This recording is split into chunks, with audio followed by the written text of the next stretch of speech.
kami akan menjelaskan KIGIS Peta Pondok Pesantren Hidayatullah sebagai bentuk proyek UAS dari mata kuliah Sistem Informasi Geografis. Perkenalkan, saya Lukmanul Hakim dan rekan saya Ernawati Rianto, Devi Nurul Hasanah, Firda Salsabila Silu, Ayu Pramudita. Selanjutnya, pembahasan selanjutnya akan disampaikan oleh rekan saya.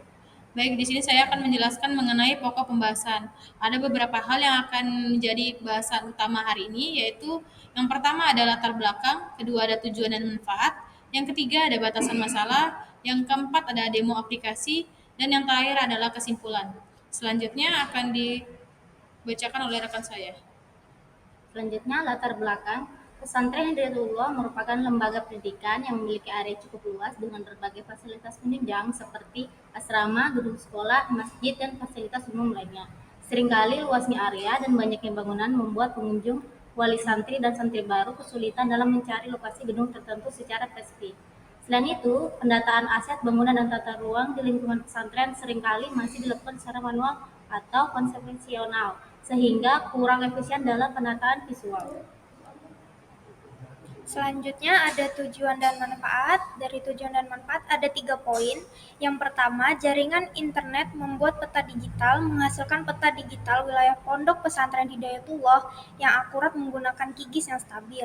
Yang kedua, informasi terintegrasi menyediakan informasi detail mengenai fasilitas-fasilitas yang ada di dalam pesantren seperti lokasi asrama, masjid, gazebo, catering, pos satpam, rumah warga, MI, dan TK PAUD.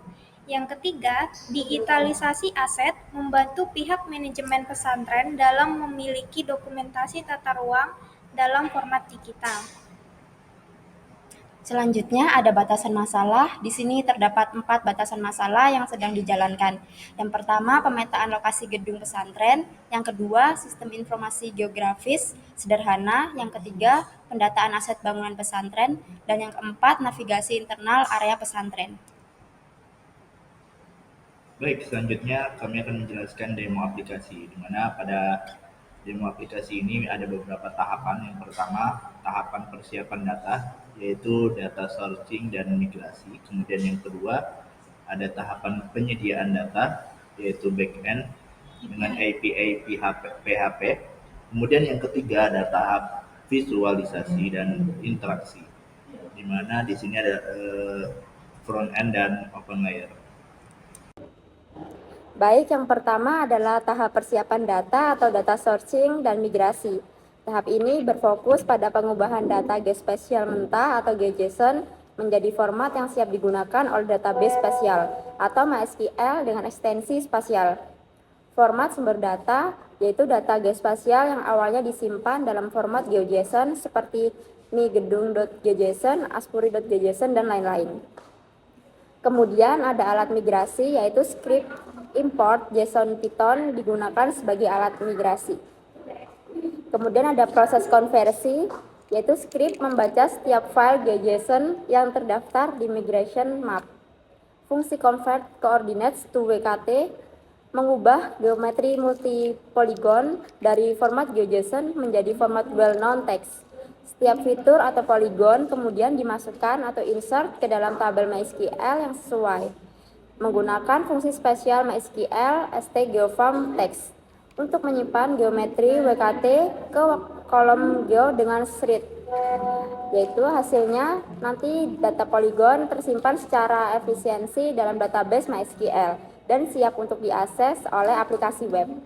Selanjutnya di sini saya akan menjelaskan mengenai tahapan kedua, yaitu tahapan penyediaan data atau backend API PHP-nya.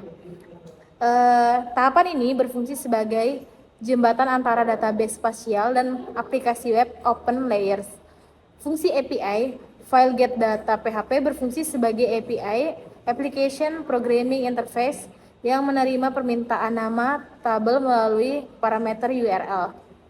Koneksi database, API membuat koneksi ke database MySQL. Di sini saya memberi nama DB Ponpes menggunakan PDD. Di sini ada beberapa database. Yang pertama ada data Aspura, Asrama Putra, yang kedua ada Aspuri, Asrama Putri, yang ketiga ada dapur catering, yang keempat ada Masjid Ariyat, yang kelima ada AMI Gedung, yang keenam ada perumahan warga, yang ketujuh ada pos security, yang kedelapan ada TK PAUD, dan yang terakhir adalah yayasan. Selanjutnya akan dijelaskan oleh rekan saya. Baik, query spasial. API menjalankan query SQL yang spesifik, yaitu select ID, st as GeoJSON, geom as geometry from target table. Jadi dia akan menyesuaikan dengan nama target table-nya.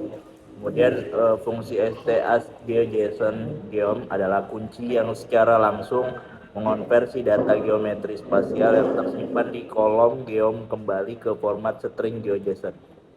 Kemudian outputnya, hasil query dikemas ulang menjadi struktur GeoJSON, feature collection, dan dikirimkan ke klien browser dengan content type application JSON. Nah, berikut beberapa query yang sudah ada. Jadi dia query-nya itu memberi nama, misalnya database-nya bakal select ID st GeoJSON as geometry from target table-nya. Jadi secara otomatis dia akan menargetkan table yang sudah dibuat ke dalam database. Baik, selanjutnya tahapan selanjutnya akan dijelaskan oleh rekan saya. Pada tahap yang ketiga, yaitu tahap visualisasi interaksi, ada interaksi pengguna, TutLib atau Over. Event Pointer mendeteksi fitur di bawah kursor, Map for X, Filter at Pixel. Jika poligon ditemukan, TutLib Overlap ditampilkan dengan nama fitur Display Name. Kursor diubah menjadi pointer untuk memberikan identifikasi interaksi. Visualisasi lain jalan pada bagian panel, layar di sebelah kiri. Saya membagikan jalan menjadi beberapa kategori untuk memudahkan identifikasi. Jalan raya adalah untuk mempresentasikan akses utama masuk dan juga keluar di area pesantren. Di area pesantren menghubungkan antar gedung utama seperti asrama, masjid, dan unit pendidikan. Di garis jalan, semua garis ditarik menjadi mengikuti alur pada citra satelit Google Maps atau OSM standar untuk memastikan akurasi posisi jalan terhadap bangunan yang ada.